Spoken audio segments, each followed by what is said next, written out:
대학사 끽다오가 오늘 지금 153강 153번째 용심론 강의를 들어갑니다. 그동안에는 인문학 강좌를 중심으로 했기 때문에 마음을 우리가 어떻게 쓰고 살 것인가 하는 용심론 쪽으로 포커스를 맞춰서 얘기를 쭉 해왔어요. 오늘부터는 앞으로 한 3년에서 한 4년 정도 걸릴 걸로 생각이 됩니다만은 금강반야바라밀경이라고 하는 금강경, 원래 이제 갖추어진 이름은 금강반야바라밀경 그래요. 이걸 줄여서 금강경 이렇게 불러요. 한번 해보실까요? 금강경. 금강경. 금강경. 아마 세상에서도 금강경이라는 이름을 많이 들어보셨을 거예요. 이것은 불가에서 굉장히 중심이 되는 경전 가운데 하나인데 반야 600부에 속하는 경으로서 반야심경과 이 금강경 더불어 굉장히 중요하게 취급되는 그런 부처님의 말씀 가운데에서 공사상, 공에 대해서 설파를 해놓으신 그 핵심이 그건데 아주 중요한 경입니다. 그래서 오늘부터 금강반야바라밀경에 대한 설법을 조금씩 곁들여서 할 겁니다. 우선 이 노란 책 이것을 먼저 펼쳐서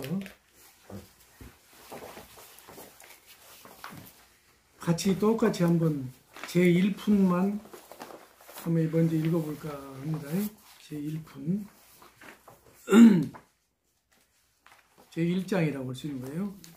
자, 같이 한번 읽어보세요. 여시아문하오니 일시의 불이 제4위국 기수급고독은 하여 여대비구 중 1250인으로 구어하시다. 이시의 세존이 식시라 차그지발하시고 입사위대성하여 걸식하실세 어기성중에 차제거리 하시고 환지본처하여 반사을 하시고 수의발 하시고 세조기 하시고 부좌이좌 하시다. 자, 여기까지 이게 지금 제1장에 해당되는 것이 제1푼이라고 도는데 여기에 모든 경전의 그 앞에는 그 여시아문이란 말이 많이 등장해요. 이 여시아문이란 말이 무슨 말이냐면 내가 이와 같이 들었다 하는 뜻이에요. 내가 이와 같이 다음과 같이 들었다. 그래서 이 여시아문이라는 대목은 이것은 부처님의 말씀이 아니고 수보리 존자 아시겠어요? 이 금강반야바라밀경은 수보리 존자가 주인공으로 등장을 해서 수보리 존자와 부처님과의 일문일답으로 되어 있어요. 이게 처음부터 끝까지가. 그래서 이 수보리라고는 그 제자가 이제 일문일답을 하는데 이 장면을 옆에서 다문제일이라고는 아난존자 아란다라고 도는데 그 아란존자라는 그 부처님의 10대 제자 가운데 한 분인 그분이 이 경전을 부처님 말씀하신 이것을 달달 박박 외워서 그 자기가 들은 바를 이와 같이 들었다라고 얘기를 했다고 합니다. 그래서 이 여시아문 이 말은 바로 안한다, 아란존자가 하는 소리예요. 아시겠죠? 경전마다 만약에 첫 대목에 여시아문 하사오니 내가 이와 같이 들었사오니 하는 이 대목이 나오면 그것은 아란다, 아란존자. 부처님의 그 비서실장격으로 평생을 옆에서 시봉하면서 모시고 다니는 분이에요. 예, 안한다, 아란존자가. 그분의 말씀이란 거예요, 이게 바로. 알겠죠?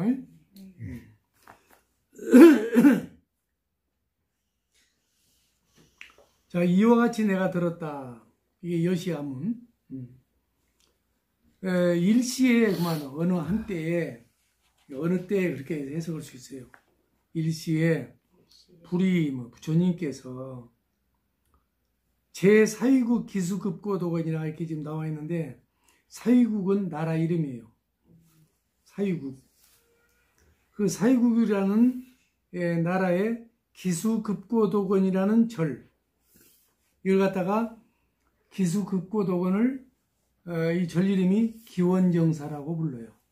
그 앞에 첫 번째 기, 맨 끝에 그 동산 원자를 쓴 원 해서 기원정사. 부처님 당시에는 딱 지어진 절이 2개밖에 없었어요. 인도 전역을 내 2개인데 그 중에 하나가 중림정사, 대죽자, 수풀림자, 죽림정사와 이 기원정사 이 2절밖에 없다고 들었어요. 근데 이 기원정사는 어떻게 해서 지어졌느냐 하면 기타태자라고는 분이 땅을 내놓고 부지를 시주를 했단 말이죠. 그리고 급고독 장자라고 하는 분이 그 절을 지었어요. 아시겠습니까? 두 분이 시주를 한 거지. 그 사위국 나라의 기타태자 그 왕자 그분이 땅을 시주하고 급고독이라는 장자란 말은 요즘으로 말하자면 재벌 부자란 뜻이에요. 뭐 삼성 재벌이든 현대 재벌이든 거기에 대표 이름이 이 아무개 뭐 누구 정아무개 누구 그러잖아요. 그런 것처럼 그 급고독이라고는 그 재벌이 이 절을 짓습니다. 그래가지고 부처님께 바쳐서 이 절 이름이 후에 기원정사 이렇게 불려져요. 정사란 말은 절이란 뜻이에요. 인도 범어로는 아란냐 해보세요. 아란냐 몰랐냐가 아니라 알았냐. 내가 가끔 그 강의를 혹시 하다가 알았냐 그러면 그 절을 의미하는 거예요. 절. 알았냐. 그래서 정사란 뜻이에요. 번역하자면. 그러니까 정자가 깨끗하다는 뜻이니까 집사자를 써서 깨끗하고 맑은 집이라는 뜻이에요. 정사. 이해가 됩니까? 네. 우리 광주시 지역에도 그 사찰 이름에 정사를 쓰는 데도 있어요. 그 용화정사 들어봤죠? 네. 그 절이란 뜻이에요. 여기는 대각사지만 대각정사 뭐 그와 같은 거예요. 그래 이제 이때 부처님이 사위국이란 나라에 가서 그 기원정사에 머무르실 때 그 말이에요. 그 다음에 대비구중이란 말은 1250명의 그 스님들, 비구 스님들과 1250명의 비구 스님들과 함께 계셨더라. 구랑선 함께 계셨다. 그런 뜻이에요. 이때 서로 세존이라고도 불러요. 열의 10호 가운데 하나예요. 부처님을 이렇게 부르는 이름이 10가지 이름이 있는데 그 중에 그 하나입니다. 세존 그래요. 부처님을 부처님이라고도 하지만 붓다, 불, 또 열애라고도 하고 열애, 은공, 정변지, 명행족 뭐 여러 가지 그 이름이 있는데 그 중에 불세존, 세존이라고 그 불러요. 부처님을. 이게 세존이란 말은 서가모니 부처님을 두고 하는 얘기입니다. 부처님께서, 세존께서 마침 공양을 드실 때라, 식시란 것은 밥 먹을 때가 되었단 말이에요. 그러니까는 차그지발하시고, 이건 뭐야? 이제 옷이라고 해서는 가사겠죠? 가사를 입으시고, 그 다음에 지발이라는 것은 바루. 부처님은 이렇게 바루대에다가 공양을 드셨잖아요. 예, 밥그릇이지, 밥그릇. 그 바리대라고도 하고, 이제, 그걸 한문으로 표시한 것이 발우 그러세요. 그릇발자, 그릇우자 써서 발우. 이게 발하면 이게 그릇이란 뜻인데, 그 바루를 이제 들으시고, 어디로 가냐면 사위대성, 그 사위국의 그 왕이 머무는 그 큰 성 안으로, 사위의 성 안으로 들어가시는 거예요. 그러니까 부처님은 평소에는 성 밖에 계셨어요. 성 밖에서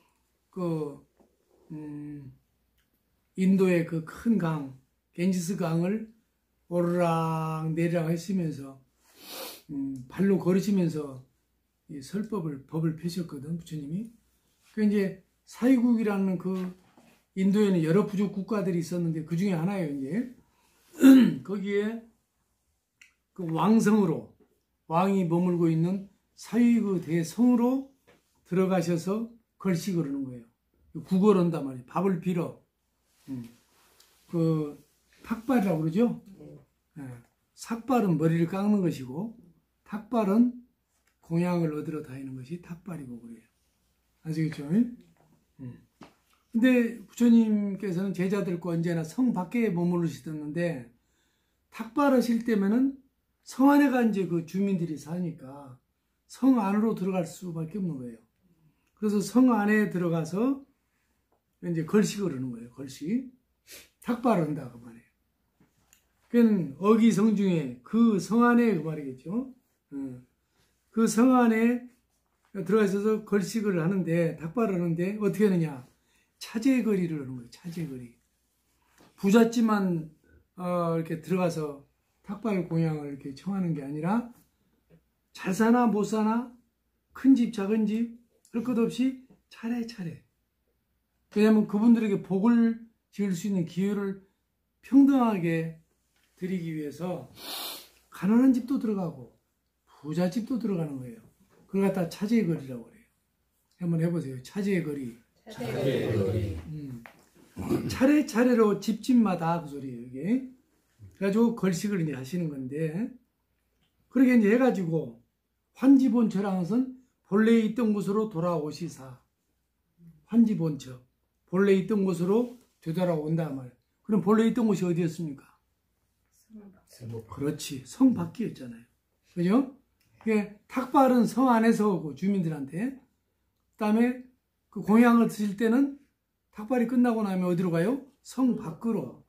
환지본처라는 것은 본래 있던 곳으로 돌아오시사 반사을 하시고, 이거 뭐냐? 공양을 잡수시고 말이요. 이게 밥반자거든. 공양 반자. 그 다음에 한문을 보세요.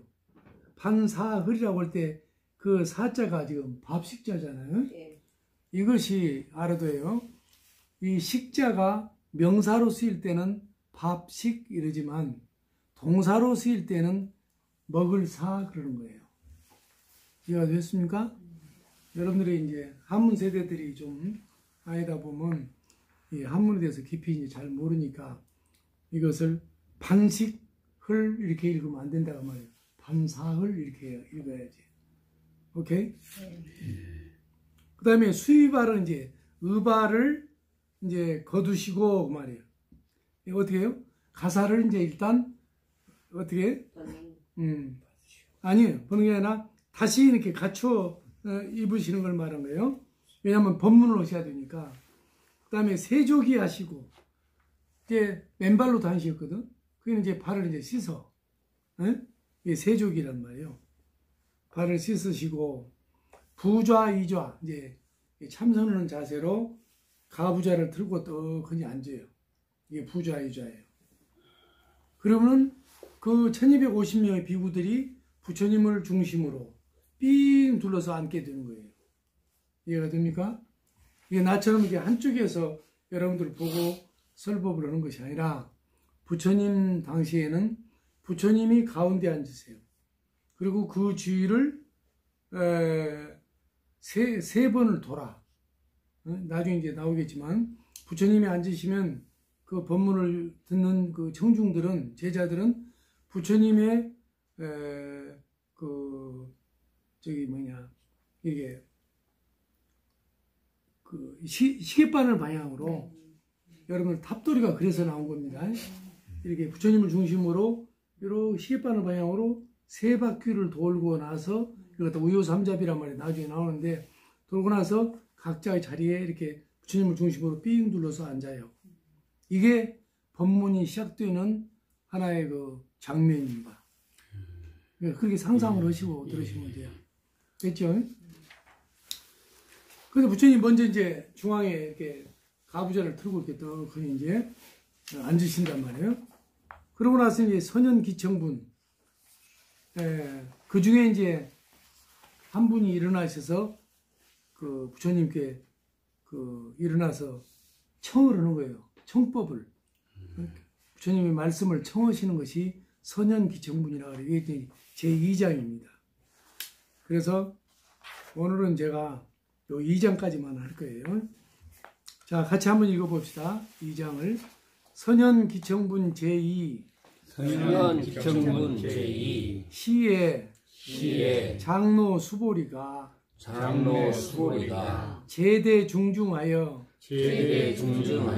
즉종좌기하여 편단 우견하고 우술 착지하고 합장 공경하며 이백불언하되 희우 세존이시여 열애가 선오념 제보살 하시며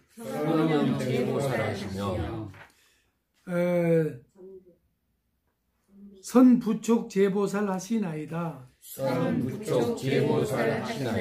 세존이시여 선남자 선여인이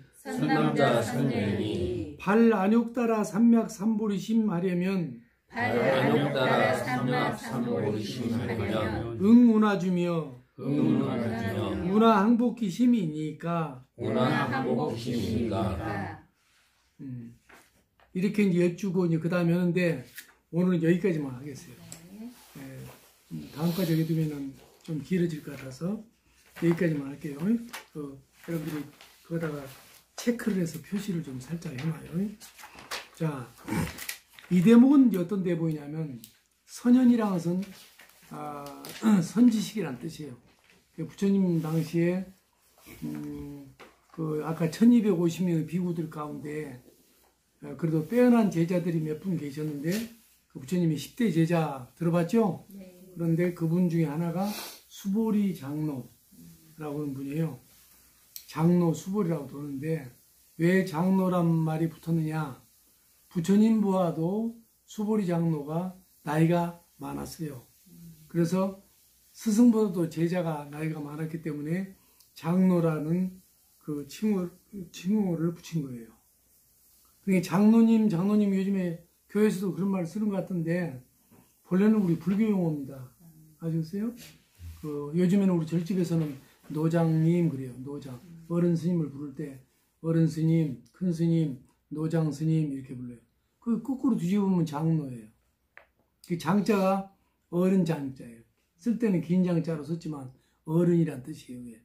크다는 뜻도 있고 노자는 이제 그것도 어른 노자예요. 늙을 노자도 있지만 어른 노 그래서 어른 스님이란 뜻이에요. 큰 스님, 장로 스님. 희우라는 말은 드물 희자인데 그 말은 거룩한 세존이시여 그 말이에요. 그게. 거룩하다는 말에 본래 우리 그 말이 드물다는 뜻이에요. 많으면 거룩하겠어요? 그죠? 그 드물게 있는 것을 우리 말에 거룩하다. 그 희유하다. 거룩하신 부처님이시여. 희유 세존이시여. 거룩하신 부처님이시여. 열애가 부처님께서 열애라는 것은 아까 그 부처님을 부르는 10가지 칭호가 있다고 그랬잖아요. 그것이 열의 10호 가운데 하나거든. 그런데 이제 열애가 부처님께서 선호념 제보살 하시며, 그러니까 우리를 갖다가 언제나 이렇게 보살들을 갖다가 혼념한다. 염려해서 보호해 주시며 말이죠. 선부촉 제보살, 또 이 보살들에게 중생을 잘 보살피도록 당부를 한다. 부촉한다. 응? 그 관세음보살이든 무슨 보살이든 부처님 다 아래 경계에 있는 부처님이 심부름꾼들이거든. 보살들이. 그런 문수보살이든 하여튼 이런 보살들에게 그 보살들을 잘 보호해 주시고 혼념해 주시고 또 부촉을 해. 중생들을 잘 이렇게 내 말을 잘 전달해 주고 내 뜻을 잘 전달해 주도록 부탁을 당부를 한단 말이에요.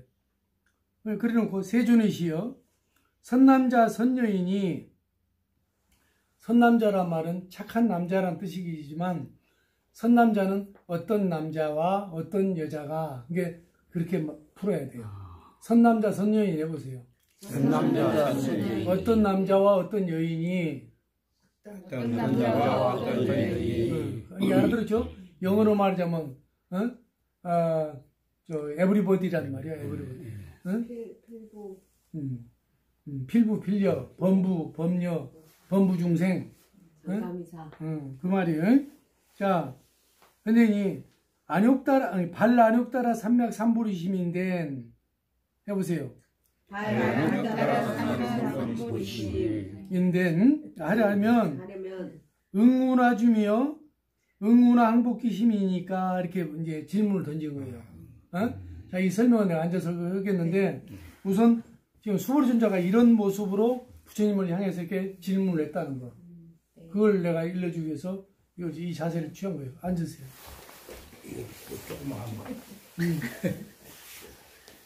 자, 금방 그게 우술 착지예요. 이게 합장 공경한 거이고 부처님을 향해서 그 200불을 넣은 거예요. 이렇게. 알았죠? 자, 그러면 질문 내 요지가 뭐냐면 이게 금강경에서 맨 처음으로 부처님께 수보리존자가 그 1250명의 비구들을 대신해서 첫 번째 던진 질문이 바로 이거예요. 알아들었죠? 그것을 내가 지금 설명을 되게 잘 들으라고요. 자,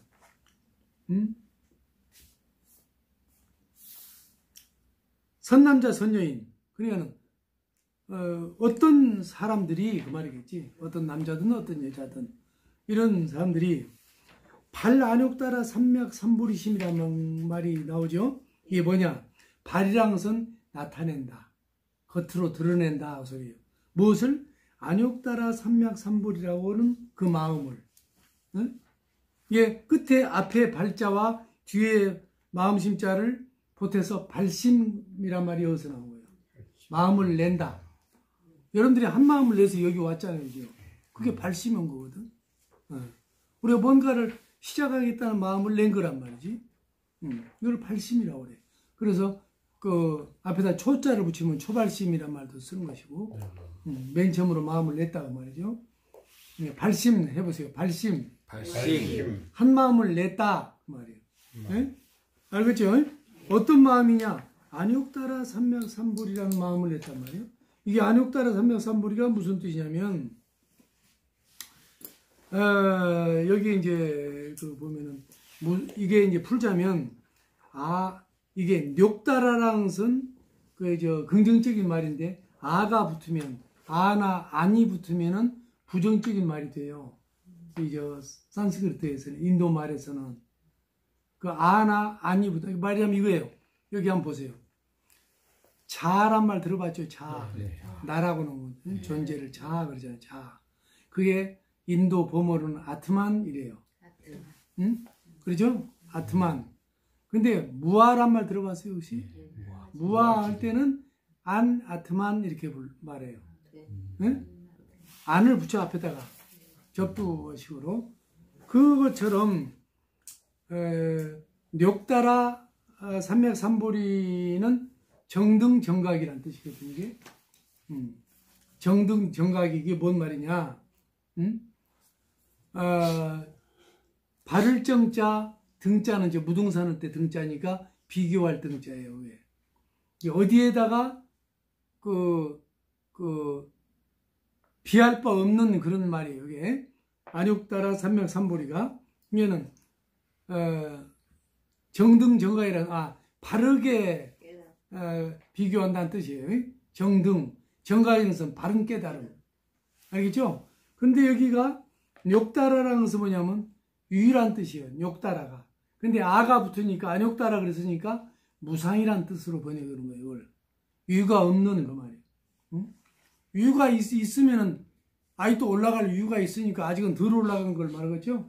근데 유가 없어 그럼 내가 다 정상에 올랐었다는 얘기겠죠.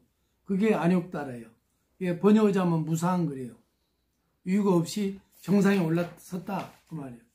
얘는 최고의 깨닫고자 하는 그것을 무상정등정각 이렇게 말하는 거예요. 이해가 됩니까? 유 없이 올바르고 하는 그런 커다란 깨달음의 그것을 안욕따라 삼맥삼보리심이라고.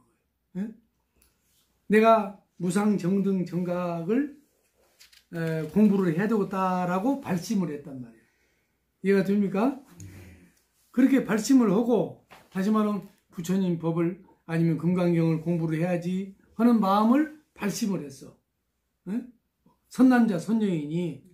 그러고 나서 그랬을 때는 응운하주며 마땅히 그 마음을 지금 내가 공부하겠다는 그 발심은 그 마음을 어떻게 머물러야 할 것이며 운항복귀심 그 마음을 어떻게 내가 꽉 눌러서 이렇게 꽉 잡고 있어야 하겠습니까? 이 뜻이에요. 이게. 그 발심은 그 마음을 공부심을 공부하겠다는 그 마음을 내가 어떤 상황이 오고 어떤 일이 있어도 이 끽다거의 강조에 빠지지 않겠다라고 그것을 이겨낼 수 있겠느냐 이 말이에요. 네? 이게 응우라니 어떻게 머물고 어떻게 그 내 마음을 내가 항복을 시켜서 꽉 잡아서 내가 이것을 내 마음대로 할 수 있겠습니까? 그 뜻이에요. 이해가 됐습니까? 예. 여기까지만 할 거예요. 금강경. 오늘 여러분들이 금강경 1품, 2품까지 들었는데 1장, 2장을 들었는데 여기까지 듣고 다시는 이 회상에 오지 아니해도 여러분들이 다음 생에 가서 염라대왕 앞에서 그 염라대왕이 물어볼 거예요. 너 전생에 뭐하다 왔냐? 그러면 저는 전생에 학교 선생님 오다 왔어요. 저는 학원 원장님 오다 왔어요. 그런 답을 할 거지 말고 대가사 퇴여자 도산스님 회상에서 금강경 1장하고 2장만 듣고 왔습니다. 그렇게 말하면 염라대왕이 일어나서 그냥 합장공으로 이렇게 절을 하고 이분은 더 이상 물어볼 것도 말 것도 없이 자기가 태어나고 싶은 나라에 태어나도록 꽃마차 금마차를 구름에다 태워서 보내라 그럴 거라고. 이제 32장까지 이제 32장까지 들으면 이제 말을 그건 여러분들 상상 불허예요. 네? 1장, 2장 들은 것만으로도 알아들었어요? 네. 예, 그렇게 지금 지중한 경전을 이렇게 여러분들 지금 보고 이렇게 스님한테 설법까지 들었는데 그래서 이 금강경은 절대 던지거나 한 손으로 주고받거나 바닥에다 내려놔서는 안 된다. 두 손으로 주고받고 알겠어요? 상대방을 존중하는 것도 존중이지만 부처님의 경전을 내가 받드는 의미예요 이게. 알겠죠? 그래서 항상 집에 가더라도 어디 위에다 따면서 자기 이름을 그리고 다음 시간에도 깜빡 잊어버리고 그 금강경을 놓치고 왔다 그러면 내가 안 줄 거예요 다음 시간에. 그러니까 여기다 놓고 가든지 자신 없으면 다음 시간에도 꼭 가지고 올 자신이 있으면 가지고 가도 좋아요. 가서 그 경을 집에서 한 번씩 읽어줘도 좋은 거니까 독경. 알아들었습니까? 이건 이제 여러분들께 이름을 딱 앞에다 써놓으라고 헷갈리지 않게. 그리고 저 놓고 갈 사람들은 여기다 딱 놓고 가요. 그냥 가져가서 잘 보관하고 잘 적일 수 있는 사람은 가져가고. 됐죠? 예. 자, 요 사보를 한번 보세요. 사보. 스님이 이게 지금 2달에 뭐냐 격월간지로 풍광직세라는 이 사보를 만들어내고 있는데 이게 이 또한 쉽지 않아요. 격월간지로. 그러니까 소중하게 항상 저기 하세요. 다루세요. 여기에 보면은 깨달음을 사유하란 말이 나오죠.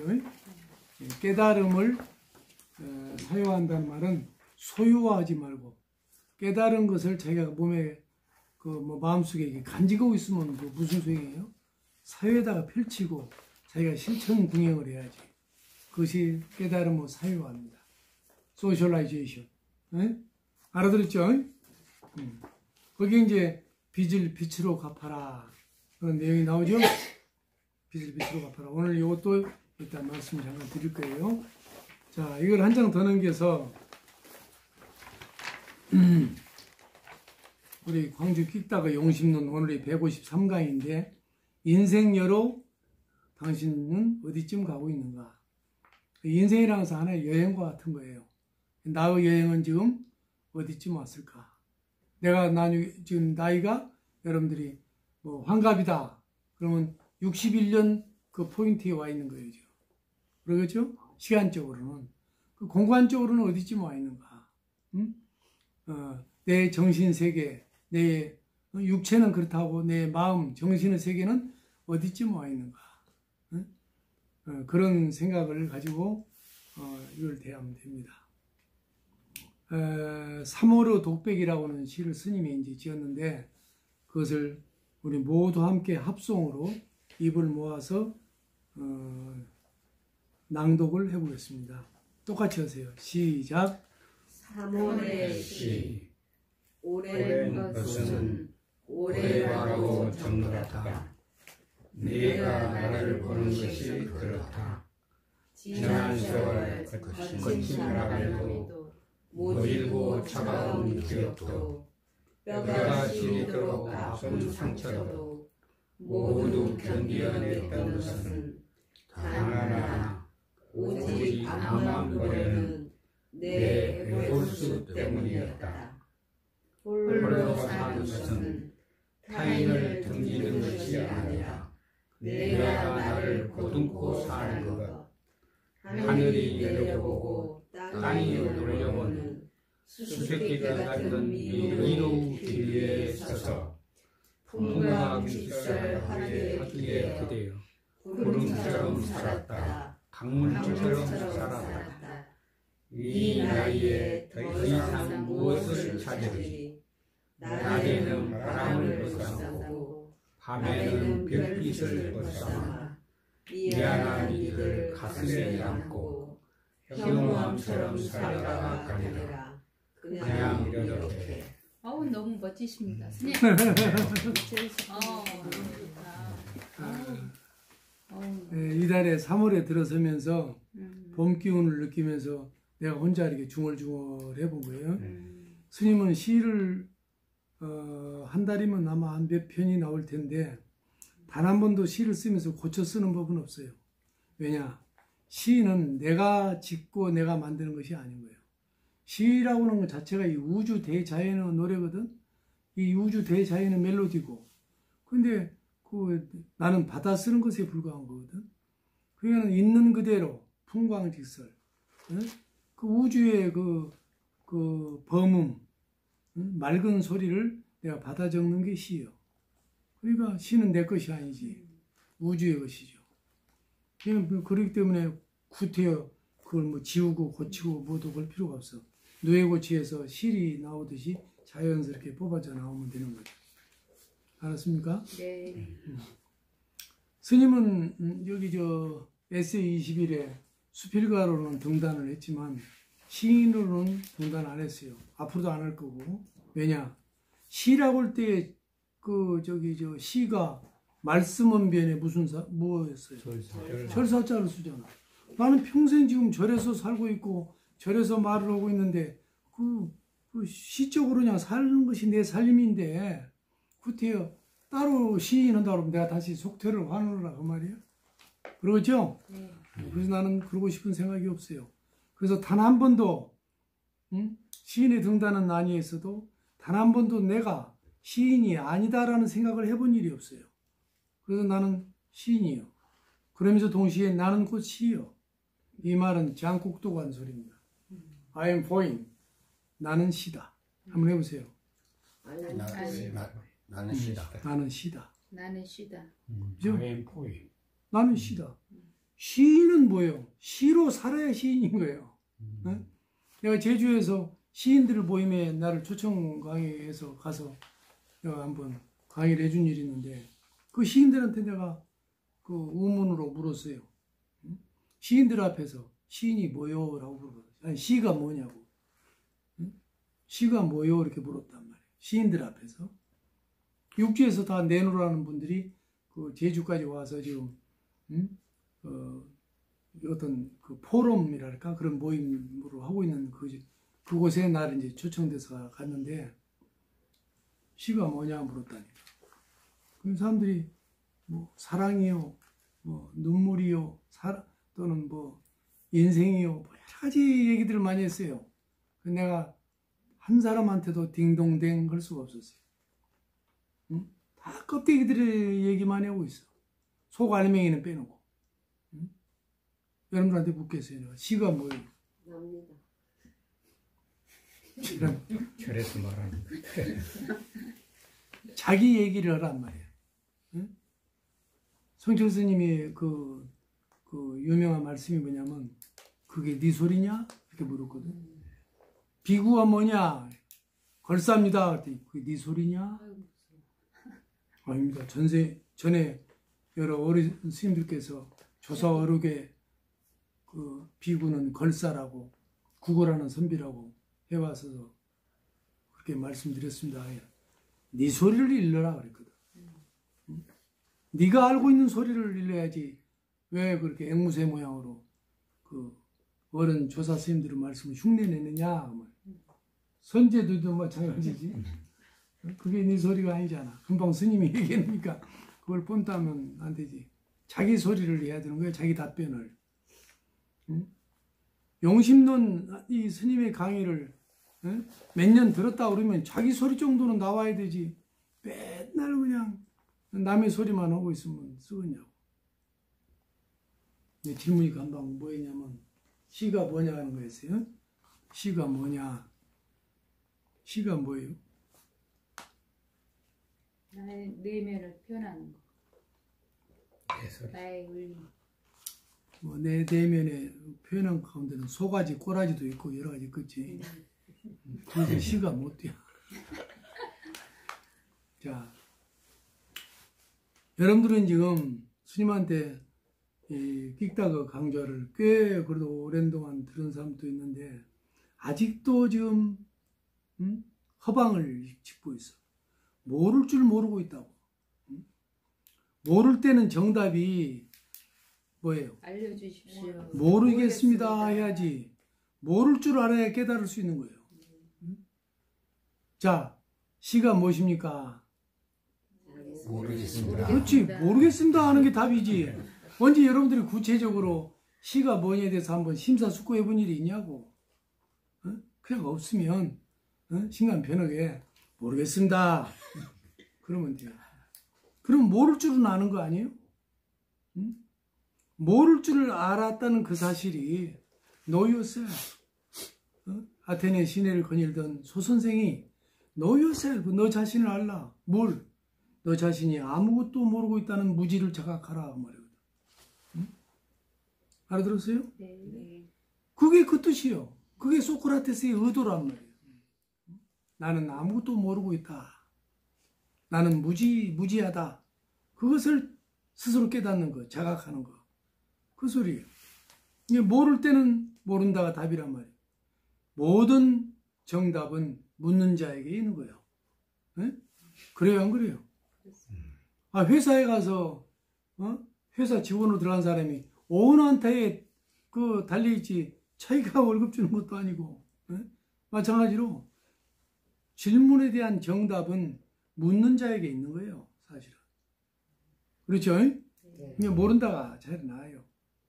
그리고 만약에 전광석화 같이 3초 이내에 떠오르는 생각이 있으면 그때 그 얘기를 하라고요. 3초가 지나면 모르는 거예요. 찾아봐도 안 나와, 그것은. 자, 모릅니다 했어요. 네. 모를 줄 알았으면 그 다음 단계가 뭡니까? 물어볼 줄 알아야 되잖아. 그죠?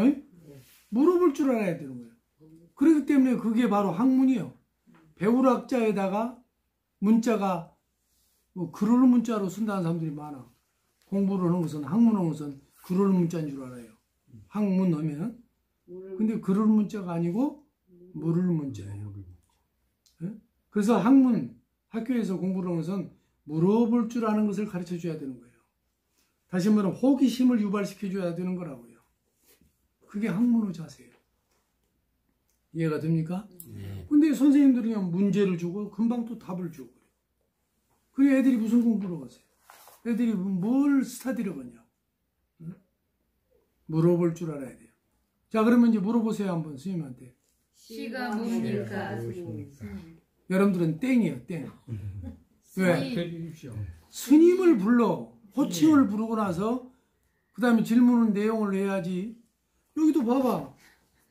어? 세존이시여, 수보리가 지금 가르쳐주고 있잖아요. 네. 세존이시여, 부처님이시여 부르잖아요. 그 다음에 질문을 하잖아요. 물어볼 줄 아는 것도 바로 그거예요. 자, 다시 한번 시작. 하나, 둘, 셋. 스님, 시가 무엇입니까? 나는 한 번 물으면 대답을 안 해요. 스님, 시가 무엇입니까? 또 스님, 시가 무엇입니까? 이제 그만. 이렇게 3번을 묻는다. 삼청. 삼청. 아, 손철 스님은 삼천별이야 만나줬는데, 아, 나도 수십 년 더 닦은 사람이니까 그 정도 군번은 돼야. 삼청. 3번은 물으라 그 말이죠. 그 내 답을 안 하면 내가 말빛을 치는 거니까. 시라고 하는 것은 이 우주예요, 우주. 알았어요? 우주에서 다 나온 거예요. 이 자연 법계에서. 그러죠? 거기서 하나씩 이렇게 건져 올리는 거예요. 그 시인은 그 역할만 하는 사람이에요. 그럴 때에 이 우주에서 내가 건져 올리는 것이니까 내가 건져 올리는 시와 내가 동일시 되는 거. 그러니까 장국도 그 시인이 I'm for him 그런 거 아니에요. 내가 곧 시다 이런 말을 써요. 그 기가 막힌 말이에요, 그게. 그렇죠? 내가 젊은 시절에 그 TV가 없던 그 라디오만 있던 시절에 배삼룡 선생이 라디오에 나와서 얘기를 했어요. 뭔 얘기냐면 그 아주 코미디언 유명한 분이죠, 배삼룡 선생. 그 나와서 우리 집 그 아들들이 자기를 보고 삼룡아 삼룡아 이렇게 돌려먹는다는 거예요. 그래서 나는 내 가정에 가서도 다시 말해 나의 코미디는 나의 삶이다 하는 표현을 하고 있었어요. 내가 그때 30도 안 된 나이에 그 배 선생의 말씀을 들었는데 그때 이어서 그 다음 말이 중요해요. 그걸 내 잊을 수가 없어요.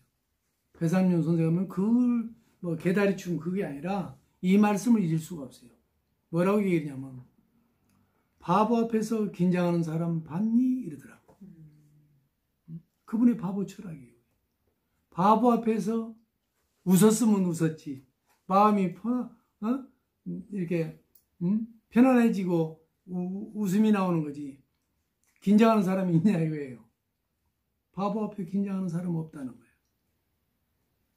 진짜 그 사람이 배삼룡 선생님이 바보예요? 아니거든. 그 말씀이 지금도 내가 뇌리에 남아있어. 이 세상이 이게 똑똑한 세상인 줄 압니까? 세상은 똑똑하지도 멍청하지도 그거하고는 전혀 관련이 없어요. 그냥 세상일 뿐이에요. 대자연은 그냥 자연일 뿐이에요. 그리고 우리 사람들이 서투르니까 세상을 향해서 똑똑한 척만 하려고 막 애를 써. 그게는 교육자들도 교육을 아이들한테 똑똑한 아이들을 가르치려고 막 애를 쓰는 것 같아. 그건 자연스러움에서 벗어나는 겁니다. 정말로 사람은 사람다운 냄새가 도 나고 사람다워야 되는 거예요. 제주는 제주다우니까 멋진 거예요. 알았어요? 그러니까 사람 되는 공부가 중요해요. 사람 되는 공부. 삶이라는 말 속에는 사람이 들어있어요.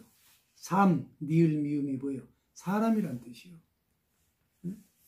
그게 삶, 사람이 사는 거예요. 근데 그것은 사람이 되어서 삶을 살아야 하잖아. 이 세상 살아가는데 그렇게 똑똑하지 않아도 되는 겁니다. 오히려 똑똑하면은 다른 사람들한테 자꾸 긴장을 주기 때문에 자기도 스트레스를 받게끔 되어 있어요. 그래서 좀 사람은 사람다워질 필요가 있고 부드러워져야 돼. 그래서 스님은 바보는 바라보는 사람이 바보예요. 내가 여러분한테 한번 물어볼게요. 광주에 살고 있는 광주 시민이니까 저 부동산이 누구 거냐 이 말이에요. 그렇게 물어봤더니 뭐 대한민국 거요, 뭐 광주 광역시 거요, 뭐요, 뭐 자꾸 그런 얘기 들어요. 부동산은 누구 거예요? 이 것, 나의 것, 나의 것. 그 앞에 하나를 좀 건너 뛰어버렸어요, 여러분들이. 그건 이제 궁극에 가서 할 소리고, 무등산은 바라보는 사람 거예요. 그러죠? 앞에가 단어가 하나 더 붙으면 좋아요. 관심 있게.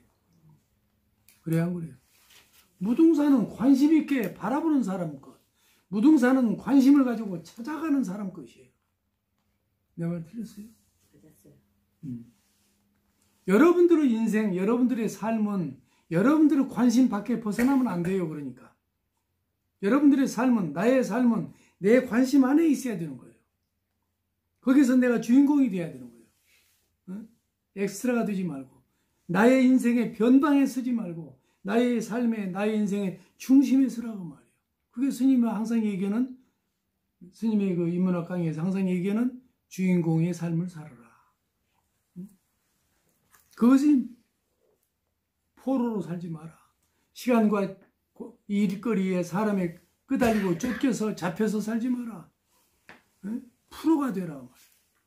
프로와 포로는 점 하나 쌓이지만 현격한 차이가 있는 거 아니에요? 주인공이 바로 프로예요. 그래서 오늘 지금 요즘에 우수 경칩도 이제 다 지났는데 대동강 물이 이제 풀어졌겠지요. 자, 여기서 이제 여러분들한테 해주고 싶은 얘기는 여러분들이 돈을 쓸 때 어디다 쓰는 것이 가장 보람있고 값어치가 있느냐면 물건을 살 때 돈을 쓰여지는 것보다도 체험에다가 돈을 쓰는 것이 정말로 값어치 있는 일이에요. 오늘 요 인문학 강의에서 여러분한테 꼭 전하고 싶은 얘기입니다. 응? 자기가 어떤 물론 필요한 물건도 사야 되겠지만 그보다는 더 그 돈을 귀중하게 쓰고 싶으면 체험에 쓰라고 말이에요. 자기가 뭔가를 체험하는 일이에요. 여행은 어떤 거에 속하는 거? 물건 사는 거예요? 체험. 여행은 체험하는 일이거든. 그래서 그런 데 돈을 쓰면은 보람과 가치를 찾을 수 있어요. 스님이 이번에 부산에 좀 한방의원에서 좀 치료를 좀 받고 싶은 게 있어서 부산까지 간 김에 대구, 경주까지 봄나들이를 좀 다녀왔어요. 제주에서. 그것도 왔다고 부산의 자갈치 시장, 또 용두산 공원, 또 경주에서는 시티 투어라고 하는 버스가 있더라고요. 빨간 차. 그 시티 투어를 타고 그 종일 여기저기를 다녔는데 골굴사, 저 전통 명주 전시관, 뭐 가문사지, 또 양남 주상절리 파도소리길이라고는 문무대왕 수중릉, 한수원 홍보관 이런 곳을 탐방을 좀 했어요. 거기에 내가 여러분들이 준 이 사보의 표지가 이 사진이 스님이 찍어서 올린 건데, 이 문무왕, 문무대왕 능에 이게 수중에 있는, 알겠죠? 신라 때 그 문무대왕 그 삼국 통일을 염원해서 당신을 외적을 막는 그 동해바다에다가 묻어달라 해서 수중능을 만들었죠. 이게 문무대왕 능이에요. 그래서 경주에서 할 때 내가 썼습니다. 자, 이런 어떤 여행에 돈을 좀 쓰는 것은 그것은 의미도 있고 보람도 있고 가치가 극대화될 수 있다. 이렇게 말씀을 드릴 수 있습니다. 자, 알고 보면 우리 인생도 여행 하나죠. 그래서 자기 삶을 그냥 살지 말고 좀 설계도를 하나 만들어서 디자인을 필요가 있어요. 자신의 삶을. 지금까지 내가 설계도 도면 없이 살아왔다고 하더라도 앞으로 남은 여생, 이제 100세 시대니까 100에서 자기 나이를 빼보면 나올 거 아니에요. 그 100세 시대의 자신의 삶은 조금 디자인을 해서 어떤 목표를 좀 세워서 이렇게 삶을 살았으면 하는 것을 여러분들한테 내가 권하고 싶어요. 그렇게 살게 되면 식물적 인간에서 동물적 인간으로 바뀔 것이다.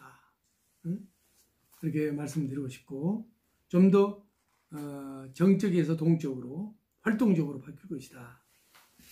그 다음에 이제 넘겨보세요.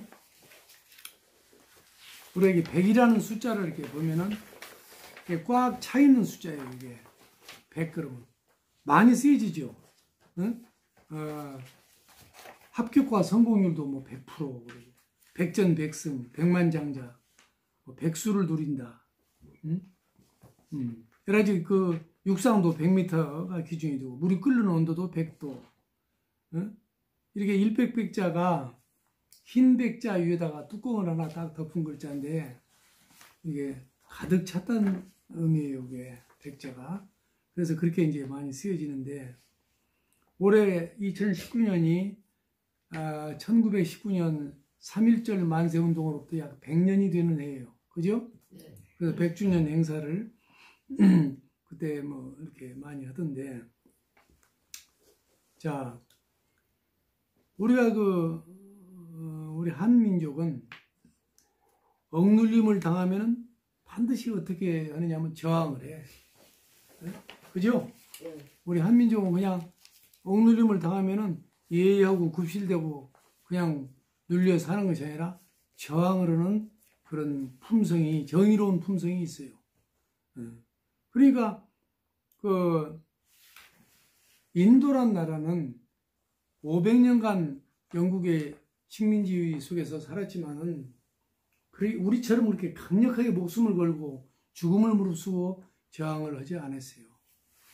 우리는 36년을 압박을 받았는데 엄청난 저항을 했죠. 목숨 바치기도 하고.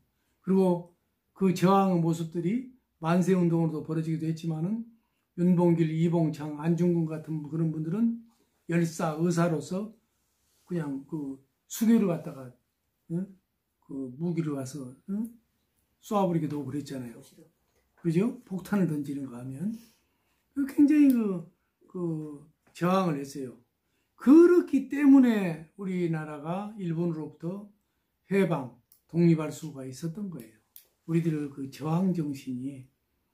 그러니까 우리 한국 사람들은, 우리 한민족, 우리 한국 사람들은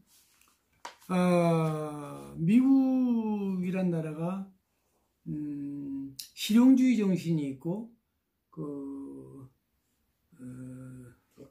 개척 정신, 프론티어, 개척 정신이 있다라고 한다면 우리에게는 저항 정신이 있고 그리고 자유를 추구하는 정신이 있다. 이렇게 말할 수 있어요. 아시겠죠? 그래서 나는 우리 대한민국이 위대한 나라라고 생각을 해요. 어떻게? 우리 대한민국은 한반도가 아니에요. 헌법 전문에 있는 한반도 단어를 빼야 돼요. 나는 그렇게 주장을 해요. 왜냐하면 한반도는 뭐예요? 한국이라는 큰 한자에다가 절반이라는 섬이라는 뜻이에요. 이게. 보세요. 이미 한반도 해가지고 나라를 절반으로 딱 쪼개서 이름을 쓰고 있어. 그러니 어떻게 통일이 된답니까? 하나가 된답니까? 반도가 절반은 섬인데 우리는 절반은 섬이 아니에요. 본래 우리의 모습은 저 북한까지 포함해서 대한민국이잖아요. 그렇죠? 그리고 태극마크도 나는 좀 바꿨으면 좋겠어요. 왜? 이렇게 해가지고는 절반으로 나누어서 홍군, 청군이 일어났네? 그래요, 안 그래요? 네. 이제 그 태극마크, 태극기도 언제 때부터가 만들어져서 썼던 거 아니에요? 우리 손에 의해서. 이제 와서, 그걸 안 바꾸려고 아둥바둥할 이유가 뭐냐고. 그걸 집착할 이유가 뭐냐고요. 바꿨으면 좋겠어요. 자, 한반도라는 얘기가 나왔으니까 그럼 뭐냐? 한반도 대신에 어떤 말을 써야 될 거냐? 어떤 대안을 제시해야 돼? 뭔가를 반대할 때는 대안을 제시해야 되는 거예요. 그건 뭐냐면 내가 어느 날 우리나라 모양이 이렇게 보니까 토끼 모양이다. 또는 뭐예요? 호랑이 모양이다. 요즘 와서 또 황소 모양이다. 토끼든 호랑이든 황소든 다 축생들밖에 안 돼요. 동물들, 짐승들밖에 안 돼요. 토끼 모양이라고 자꾸 우리를 얕보고 연약하게 겨워서 일본 사람들이 이거 언제 시요 왜? 왜 우리나라가 토끼 모양이에요? 왜 우리나라가 황소 모양이고 호랑이 모양이냐고요? 짐승이 아닙니다, 우리는. 그 뭐냐? 대한민국 지도를 거꾸로 한번 이렇게 딱 해봤어, 스님이. 그랬더니 4,000여 개의 섬들로, 제주도를 가장 상단으로 해서 4,000여 개의 섬들로 활활 타오르는 횃불이더라고. 활활 타오르는 횃불 모양이더라고. 그거 얼마나 멋있고 좋아요. 우리의 어떤 고정관념을 버리잔 말이에요. 우리의 어떤 생각의 틀을 매여있지 말자고요. 그래야만이 태극기도 변할 수 있고 한반도란 말도 우리가 버릴 수 있어요. 활 타오르는 횃불이에요. 그리고 바다로 얼마든지 진출해 나갈 수가 있죠. 앞으로는 이 바다가 보물창고예요. 지금까지는 눈에 보이는 육지의 세계에서만 사람들이 문화니 뭐니 문명이니 이런 것을 건축을 해왔다면 미래의 세계는 바닷속을 공부해야 돼요. 바다를 연구하고 바다에 대한 보물들을 찾아야 된다고요. 섬들이 또 다 보물섬들이에요. 스님은 그렇게 우주일보에서 보고 있습니다. 그래서 대한민국은 우리는 분명히 압록강과 두만강으로 해서 그 다음에 동해, 서해, 남해로 해서 우리는 완벽한 대륙입니다. 오션이라고요. 그래요, 안 그래요? 맞아요. 응? 대한대륙이라고 잡아요. 응? 대한대륙, 한반도란 말 쓰지 말고 대한대륙, 헌법 조문에도 바꾸자 이 말이에요. 내 말 들었어요? 그리고 코리아라고 할 때 왜 K를 쓰냐고. 응? 여러분들 세계를 지배하는 그 선진국 최강국들이 ABC 국가예요. 응? 아메리카, 브리튼 잉글랜드에서 브리티시 잉글랜드, 영국, 차이나, 다 ABC요. 근데 왜 우리는 저 K로 내려가요? C로 쓰자고요. 코리아를 C로. 이해가 됩니까? 이해가 안 되는 겁니다. 아무 소리도 안 하고. 이해됩니다.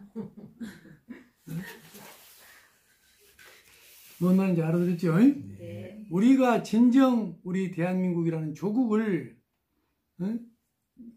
이 세상 밖으로 선진국형으로 가장 문화 강국 내지는 하여튼 이 이름부터 우리가 함부로 써서는 안 되겠다. 한반도라는 말은 쓰지 말자. 우리 대한민국 지도는 활활 타오르는 횃불이다. 바다로 앞으로 엄청나게 뻗쳐나갈 수 있는 그런 무한한 가능성을 지닌 그런 기회의 땅이요, 기회의 나라다. 스님이 이런 얘기를 오늘 하고 싶습니다. 여기 빚을 빛으로 갚으라는 이 시는 여러분들에게 집에 가서 따로 드릴 테니까 한번 잘 읽어보시기로 하고, 자, 빚을 빛으로 갚으라는 이 얘기를 여기 뒤에 이제 이 부분은, 나머지 부분들은 여러분들이 그냥 집에 가서 참고로 한번 보세요. 자, 오늘의 교훈만 보세요. 맨 끝에 4, 오늘의 교훈 거, 그게 뭐라고 써 있습니다. 인생은 속도가 아니라 방향이라. 있죠? 응? Life. 응? Life is no speed. 뭐예요? Yes direction. Yes direction. 방향이라. 응? 빨리 가고 더디 가고 있는 게 아니에요. 인생은 방향이 중요해요. 방향을 잘못 찾아서 가게 되면 언제가 다시 또 유턴해서 돌아 나와야 돼. 그렇기 때문에 인생에 있어서는 속도가 아니고 방향이라는 것을 나는 알았습니다. 그러면은 호시우보, 호랑이의 눈빛과 소의 걸음으로, 소걸음으로 가는 게 좋겠다. 만리장성이 하루아침에 쌓아진 게 아니죠. 그처럼 우리 인생도 한 걸음씩 가면 되는 거예요. 그 다음에 마음을 움직이려면 몸부터 움직여야 된다는 여기 말이죠. 자, 몸으로 익힌 것은 평생 가도 잊혀지지 않는 겁니다. 우리가 정신이나 마음으로 배운 것은 깜빡깜빡 이렇게 놓치고 잊어버려요. 하나 예를 들어 볼게요. 자전거를 배운 사람은 열심히 이렇게 타다가 안 타고 10년, 20년 후에 타도 그 자전거를 탈 수 있을까요? 없을까요? 있어요. 왜? 몸으로 배웠기 때문에 그런 거예요. 사람은 이렇게 몸으로 익힌 것은 평생 가도 잊혀지지 않는 그 장점이 있어요. 그걸 활용하자는 거지. 그래서 모든 교육은 몸으로 익히는 교육을 시켜야 돼요. 그게 바로 공자님께서 뭐라고 했어요? 응? 학이시습이란 말을 쓴 거예요. 학이시습 하면 불력여로와 기쁘지 아니하겠느냐 그런 말. 그 학이시습이 뭡니까? 배워서 때로 익힌다. 줄여서 학습. 공자님은 학습을 얘기했던 거예요. 응? 학은 배우는 거예요. 그냥 정신으로 마음으로. 습은 몸으로 배우는 거예요. 몸으로 익히는 거예요. 이해가 됐어요? 네. 그래서 스님이 오늘 여러분들한테 강조하고 싶은 얘기는 몸으로 익혀야 되고 몸으로 배워야 한다. 스님이 강의는 귀로 듣지 말고 뭘로 들으라 했어요? 몸으로. 온몸으로 들으라고 했잖아요. 응? 올보디. 온몸으로. 머리카락도 들어야 돼. 발톱까지라도 스님 강의를 들어야만이 돼요. 그래야 이게 몸에 체습이 되는 거예요. 몸으로 익히는 거예요. 그걸 체습이라고 해요. 응? 이해가 되죠? 오늘 스님이 한 얘기 주인공의 삶을 살아야 된다. 응? 프로의 삶을 살라. 포로 인생을 살지 마라. 뭐 이런 얘기를 100번 했어도 여러분들이 저 문 밖에 나가면서 잊어먹어버리면 아무 소용없어. 그게 귀로 듣지 말라니까. 응? 귀로 듣게 되면 한 귀로 듣고 한 귀로 흘러버리니까 온몸을 쓰란 말이에요. 온몸을. 응? 누구하고도 어떤 대화를 할 때 온몸을 사용해서 들어야 돼요. 그래야 사람이 진지한 사이가 됩니다. 우리 인간의 이런 사회적 관계를 맺고 살 때, 그, 진지하게 관계를 맺어야 돼요. 그러려면 온몸을 움직여서 이렇게 그분의 대화를 할 때 온몸으로 듣는 게 필요해요. 그런데 사람들은 자기가 말한 얘기도 자기가 안 들어. 나는 지금 내가 강의하고 있는 내용을 전부 아까 처음부터 끝까지 다 놓치지 않고 듣고 있습니다. 내가. 이게 이 훈련이 중요한 거예요. 응? 내가 지금 무엇을 하고 있는가, 어떤 얘기를 하고 있는지, 응? 그걸 내가 먼저 느껴야 돼요. 그래야 다른 사람에게 그 어떤 얘기를 전하더라도 응? 제대로 전달이 되는 거예요. 응? 그렇지 않으면 내가 대충 듣고 얘기를 하면, 내가 아예 듣지도 않고 얘기하면 나중에 와서 내가 언제 그 말했지? 자기도 몰라. 기억이 없다는 거예요. 그러면 안 돼요. 온몸으로 듣고 온몸으로 실천해야 돼요. 그래서 마음을 움직이려면 몸을 움직이는 게 필요하다. 잊지 마세요. 네. 몸으로 공부하는 것이 중요하다.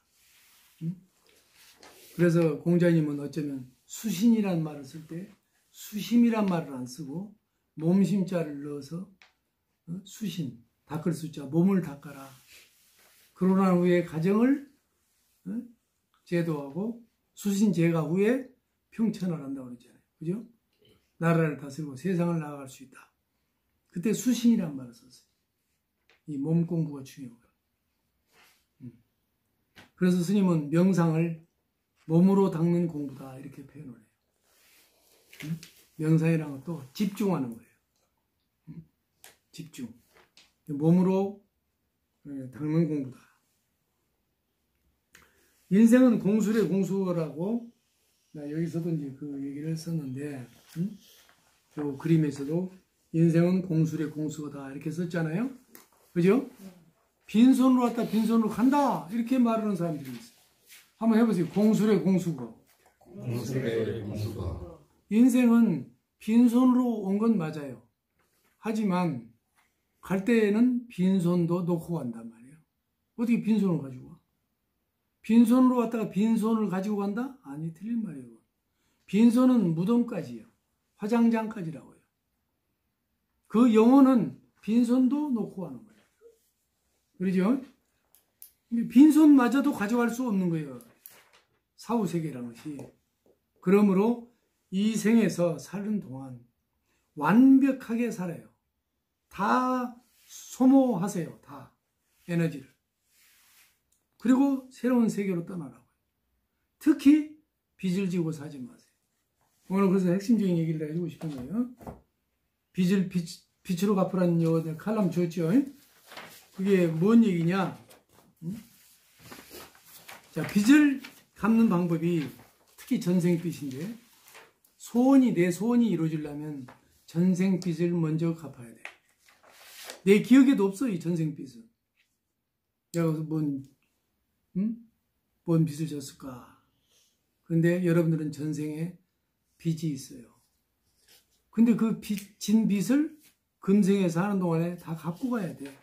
그래야 다음 생에 좋은 세상을 만나고 좋은 몸 받고 좋은 인생을 또 출발할 수 있는 거예요. 그럼 금생에 이 빚을 어떻게 갚는 거냐? 그게 참 중요하죠. 그래서 오늘 내가 핵심적으로 이 얘기를 좀 드리고 싶은 거예요. 자, 빚 갚는 방법은 업장을 소멸하는 방법이에요. 이게 전생의 업장, 내가 지은 바의 어떤 장애, 그걸 소멸하는 방법은 세 가지가 있어요. 3종 세트예요. 그 3종 세트인데 첫째가 뭐냐? 고통을 통해서예요. 해보세요. 고통. 괴로움을 겪어서 전생빚을 갚아. 인과응보를 받는 거죠. 그대로. 근데 그보다는 조금 낮게 빚을 갚는 방법이 있다. 그것은 작복. 해보세요. 작복. 지을 짝자 복복자예요. 복을 지어서 그런 얘기예요. 좋은 일을 하고 또 보시행을 하고 베풀고 이런 나누고 사는 삶. 이게 작복이죠. 복을 나누는 것이니까 실천하고 나누는 거예요. 이게 이제 두 번째 전생 빚을 갚는 방법이에요. 이해가 됐어요? 그래서 예수님께서도 좋은 훌륭한 말씀을 했죠. 네가 번 돈의 10분의 1은 세상에다 내놔야 된다. 11조를 바쳐라 그랬잖아요. 그죠? 10의 1을 바쳐라. 근데 불교에서는 그러면 11조가 없느냐?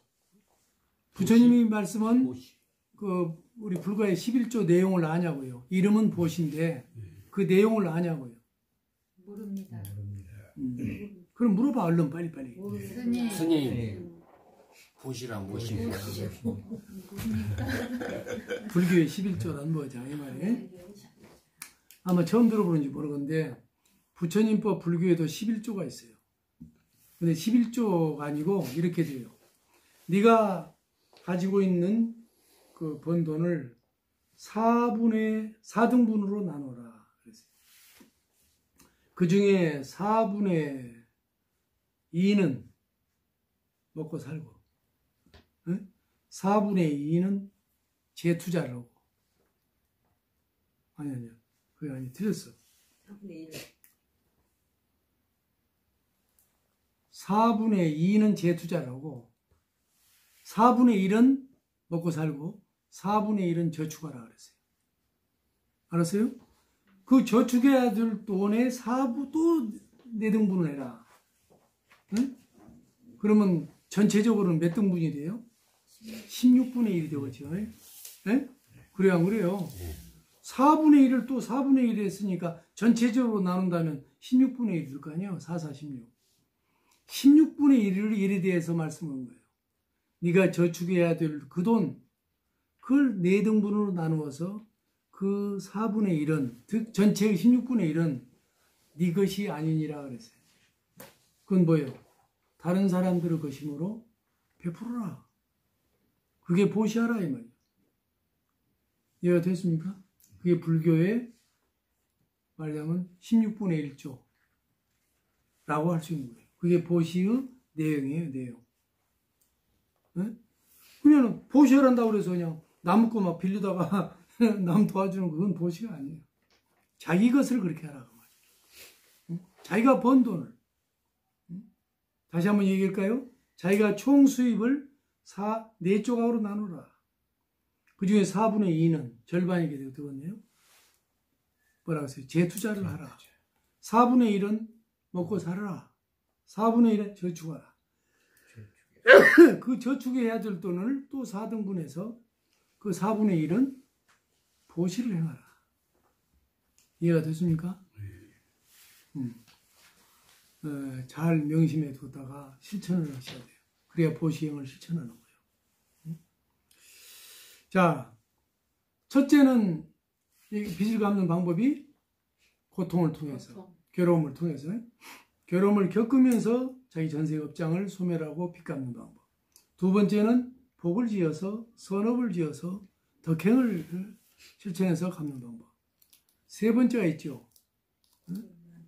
세 번째는 뭐냐면 성불. 그래요. 성불 해보세요. 성불. 깨달음을 얻어서 말이에요. 깨달음을 얻어서 전생빚을 갚을 수가 있어요. 어쩌면 이게 가장 쉽고도 좋은 방법이에요. 고통을 통해서 빚 갚는 방법은 제일 어려운 방법이죠. 실은 어리석고. 깨달음을 얻어서 성불을 해서 그렇게 되면 어떤 효과가 있냐면 깨달음을 얻는다는 것은 이 우주의 섭리나 모든 자연의 유계 질서를 깨닫는 것이기 때문에 내가 먼저 할 일은 먼저 하게 돼요. 응? 스님은 지혜가 뭐냐라고 물어보면 그렇게 설명을 해요. 지혜, 반야. 먼저 할 일은 먼저 해야 되잖아요. 나중 할 일은 나중에 해야 돼. 근데 이 두서가 바뀌면 실패하는 거예요, 그 일은. 그래요, 안 그래요? 생각도 마찬가지다. 먼저 할 생각은 먼저 해라. 나중 할 생각은 나중 하라, 그 말이에요. 두서가 있어야 돼. 자신의 삶의 이 순서, 질서를 챙겨야 돼요. 그래서 자꾸 스님이 디자인을 하라, 그 말이에요. 설계를 해라. 알겠죠? 그게 바로 깨달음으로 들어가는 세계예요, 그게. 여러분들이 어떤 것이 중요하고 어떤 것이 덜 중요하고 하는 것 정도 알아야 된다고. 스님이 그 전에 몇 번 얘기해 왔어.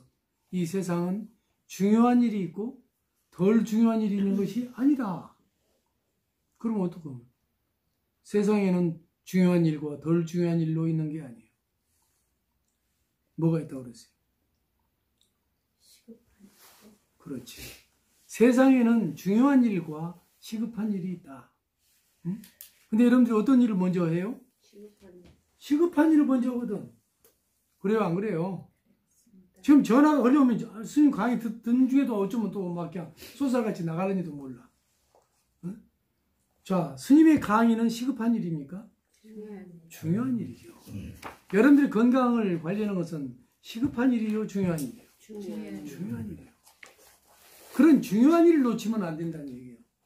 스님과의 약속, 그건 자기와의 약속이지. 스님이 끽다의 강조에 빠지지 않겠습니다. 그러고 다음에는 뭐 세상에 뭐 어쩐 일 있어. 아유, 스님 오늘 제가 어디 지금 가고 있는데요. 바빠서요. 세상을 바쁘게 사는 것은 서투르게 사는 거예요. 지혜롭게 사는 게 아니에요. 자기 혼자 지금 바쁜 거지. 세상이 바쁘거든.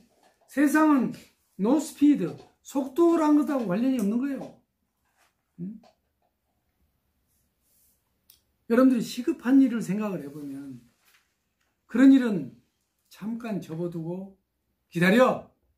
나 주인공을 좀 기다려. 그러면 그 세상은 나를 기다릴 수밖에 없는 거예요. 누군가 지금 핸드폰으로 전화가 왔다 쳐봐요.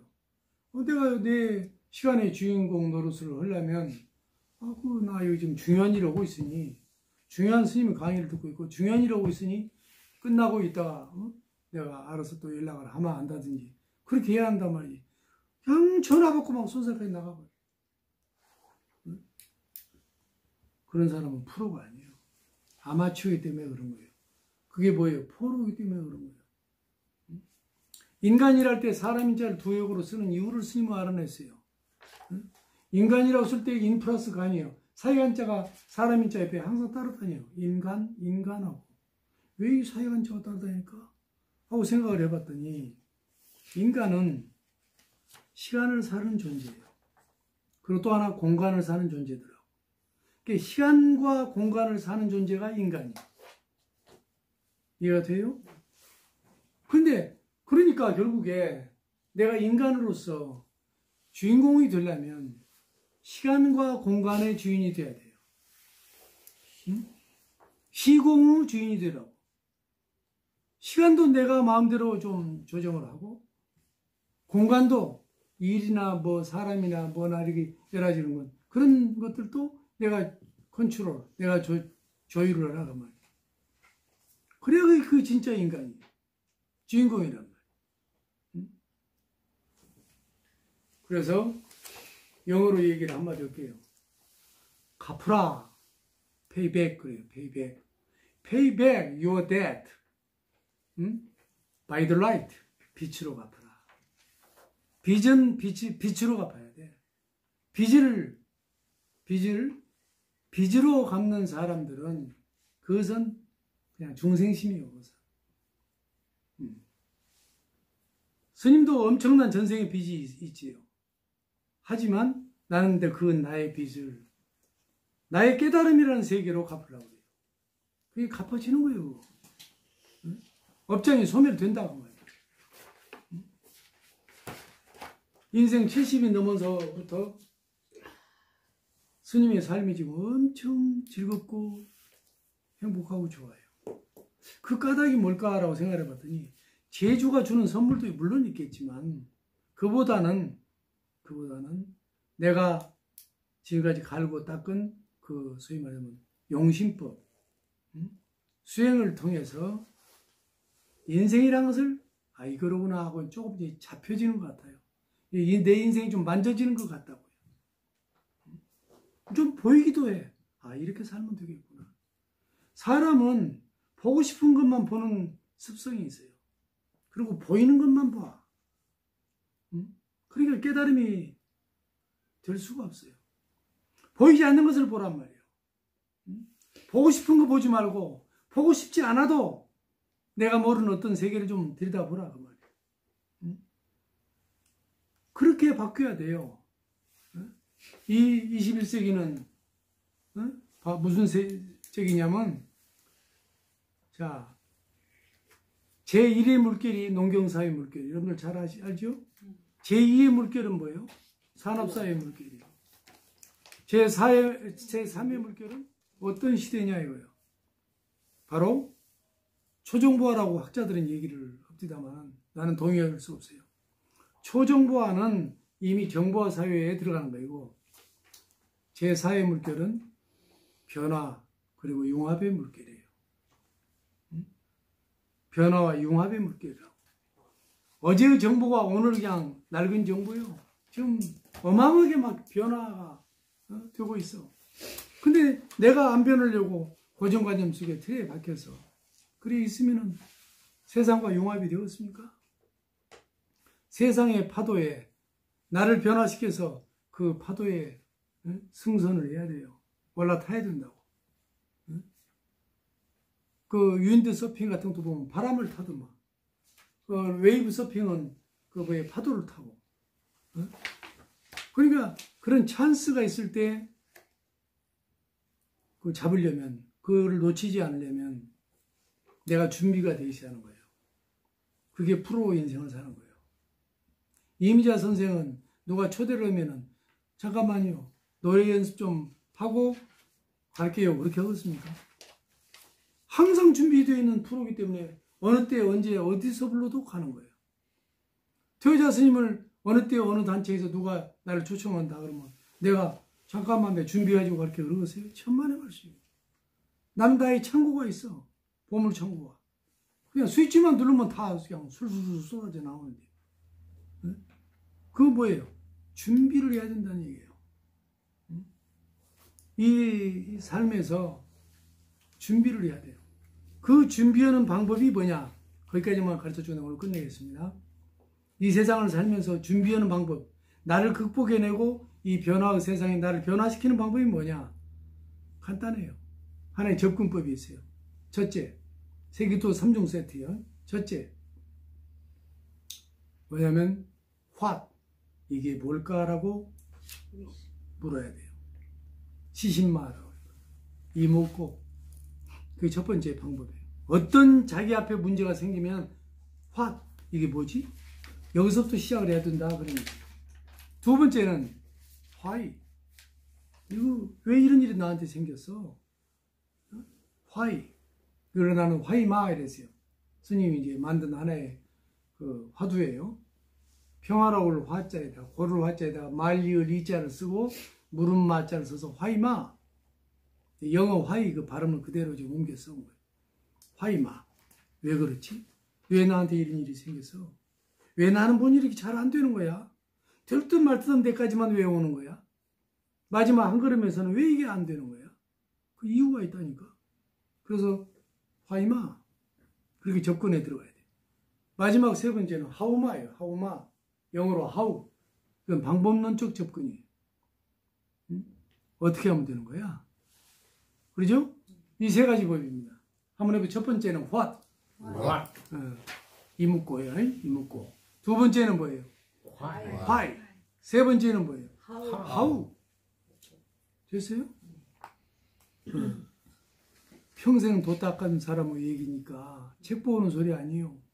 우주일보에서 건진 소리들이니까 풍광직설, 우주만법을 있는 그대로 바로 보아라. 오늘 강의는 여기 마치겠습니다. 잘 배웠습니다. 자, 1분 스피치로 할 텐데 시계바늘 방향으로 돌아가면서 딴 얘기, 나한테 질문하지 말아요. 그냥 나의 소감, 스님 강의를 듣고 오늘 저녁에 들은 얘기 가운데 내 온몸을 그 감동시키고 온몸을 울리고 있는 것에 대해서 얘기하면 돼요. 본인의 소감을. 자, 하세요. 하담입니다. 오늘 굉장히 좋은 말씀 많이 해주셨습니다. 짧은 시간에 그 부분을 다 말씀 못 드리고 이제 다른 분들이 또 하실 거고 하니까 저는 이제 오늘 금강경을 처음 만났습니다. 그래서 이 부분을 앞으로 계속 읽고 또 몸으로 실천하는 그런 사람이 되도록 노력을 할 것입니다. 간혹 금강경을 이렇게 보긴 했지만 해석을 잘 몰라서 무슨 말인지 잘 모르고 이렇게 접했지만 이제 좀 눈이 뜨인 것 같은 그런 느낌을 오늘 굉장히 받았습니다. 새로운 것을 얻은 느낌에 굉장히 저는 오늘 마음 행복했습니다. 감사합니다. 네. 그래서 우리 하담은 스님이 아까 자식을 위해서나 가족을 위해서나 기도를 하고 싶다는 말을 하길래 그럼 오늘부터 우리 금강경을 공부하니까 금강경을 100개 써보는 사경 기도를 한번 해봐라. 집에서 그렇게 하겠다고 그랬습니다. 여러분들은 사경은 못할지라도 독경이라도 경을 집에서 읽기라도 한번 하셨으면 좋겠네요. 그다음 정리입니다. 장님 오늘 스님께서 아주 좋으신 말씀을 저희들한테 알려주셨는데, 특히 건강병 편을 제가 제안을 하고 이렇게 했었는데, 사실은 이런 부분을 모르는 부분들이 많았어요. 근데 오늘 실감 있게 스님께서 한 대목 한 대목을 가르쳐 주셔서 참 도움이 됐습니다. 아마 이 부분을 계속 연구하면서 집에서도 연구하고 또 학습도 하고 복습도 하고 그렇게 하겠습니다. 하여튼 다른 때도 했어야 하지만은 특히 이 부분은 어려운 과목이라는 걸 알고 덤비기 때문에 잘 좀 하겠습니다. 그리고 많은 불자들이 같이 호응할 수 있도록 요 코스가 상당히 진행된 후에는 불자들이 참여할 수 있도록 노력을 하겠습니다. 감사합니다. 네, 명궁입니다. 오늘 그 중요한 교훈을 제가 체험하는 어떤 그런 시간이었나 이런 생각을 해봅니다. 우선 그 인생은 속도가 아니고 방향이다. 또 모든 것은 몸으로 익혀서 채습을 해야 된다. 이 말씀을 제가 굉장히 마음속에 담고 이렇게 행동해야 되겠다. 그런 걸 제가 느끼게 됐고요. 저도 이렇게 오랜 삶을 살았기 때문에 앞으로 경험의 참고를 잘 꺼내서 이거 경험했던 내용들을 좋은 내용이 있다면 다른 분하고 함께 나누는 어떤 그런 걸 해야 되겠다. 그런 내용을 느꼈습니다. 감사합니다. 네. 스님 스님입니다. 제가 오늘 그 금강경을 이렇게 처음으로 접하게 됐는데 너무나 감동 있게 다가와갖고 앞으로 열심히 하려고 생각을 하게 되었습니다. 그리고 아까 말씀해주신 내용들에서 보고 싶은 것만 보지 말고 보이는 것만 보지 말고 보이지 않는 것을 볼 수 있는 자세. 그래서 어떤 것을 용감할 수 있고 그런 찬스가 왔을 때 중간에서 그렇게 하겠습니다. 네. 이상입니다. 네. 그다음 저는 제가 대각사에 한 3, 4년 전에 와서 그때 스님의 강의를 들었었거든요. 오늘 들어보니까 더 좋아지신 것 같아요. 강의 내용이. 그리고 저를 법명을 지어주실 때 지혜 해자를 넣어가지고 법명을 지어주셨어요. 해담으로. 오늘 강의를 들으면서 제가 지혜로운 삶에 대해서 다시 한번 스님의 말씀을 듣고 더 생각하게 됐고 앞으로 또 제 삶을 어떻게 디자인할 것인지 더 생각을 해볼 거고요. 또 복을 짓는 삶, 또 깨달음의 삶, 그거에 대해서 제가 앞으로 더 많이 생각해보고 실천하려고 합니다. 감사합니다. 선지 장은식입니다. 이 세상에서 나를 극복해 나가는 또 나를 변화시키는 방법에 3가지 질문을 하라고 하셨습니다. 그런데요, 돈이 뭘까? 왜 나는 돈이 안 벌리는 걸까? 돈을 어떻게 잘 벌까? 이렇게 생각을 했는데 그 가운데 사실 빚도 많이 지게 되었습니다. 그래서 스님께서 알려주신 방법 중에 업장을 소멸하는 방법에 일단 빚을 갚고 나면 돈이 잘 벌리겠다. 근데 그것도 가장 빠르고 명쾌한 방법이 깨달음이고 성불이다. 이걸 제가 배우면서 그럼 그 돈을 벌게 되면 불교의 그 11조로 4분의 1은 재투자하고 4분의 1은 먹고 살고 4분의 1은 저축하는데 그 중에 4분의 1은 즉 16분의 1은 내 것이 아니니 베풀어라. 요걸 정말 명심하여서 제가 그동안 그 이 배운 것을 익히고 학습이라는 그거에 우리가 늘 하는 익히는 행동하는 몸에 배게 하는 이런 것을 제가 정말 돈에 제가 학습을 한다, 돈을 학습한다, 이거는 글쎄 경제학도도 아니고 그렇게 안 했던 것 같은데, 못 해봤던 것 같은데, 야 정말 돈을 학습해 봐야겠다 이제는, 이런 마음을 여기서 세웠습니다. 제가 좀 이렇게 평소에 좀 덜렁이고 좀 낙천적이고 이랬는데, 오늘 그 호시우보라는 이 한자 성어를 듣고 호랑이처럼 정말 무섭고 또 예리하게, 그 다음에 소처럼 신중하게 또 먹두먹 걸을 것을 다짐하였습니다. 감사합니다. 자, 이제 이 정도로 하고 그 고향을 가서 하면서 다른 얘기도 할 수 있으니까 자리를 옮기게요. 동의하시죠? 네. 네. 그렇게 해봅시다. 스님은 지금